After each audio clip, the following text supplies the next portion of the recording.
Truffati e raggirati non solo da chi si presenta come un falso tecnico del gas, spesso si è vittime anche quando per telefono in buona fede si risponde così, dicendo semplicemente un sì, diventiamo intestatari di nuovi contratti telefonici o per l'erogazione dell'energia con dei gestori sconosciuti. Difficile denunciare o intraprendere costose battaglie legali e così, per dare sostegno, l'Unione dei Consumatori del Veneto ha aperto a Padova uno sportello per aiutare le persone che hanno avuto problemi con bollette dalle cifre esorbitanti o truffe mascherate da convenienti proposte.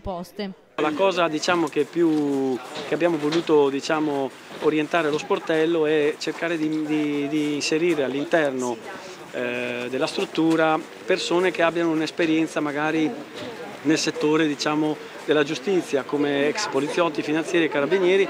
Abbiamo quindi cercato di individuare il personale che possa assistere le persone anche sotto questo aspetto. L'assistenza è gratuita per gli iscritti. Per l'Unione dei Consumatori del Veneto, quella di Padova è il secondo sportello, dopo quello di Cassola nel Vicentino. A Padova il Comune ha messo a disposizione i locali di un'ex scuola in via Vigonovese. I controlli li facciamo anche come Comune di Padova, è ovvio, perché la parte fiscale, perlomeno tributaria, non ci scappa. Però esistono molte ancora lacune sul territorio e l'associazionismo, in questo caso un'associazione importante riconosciuta anche a livello regionale come l'Unione Nazionale dei Consumatori, può senz'altro dare una mano a chi non ha neanche le risorse per difendersi.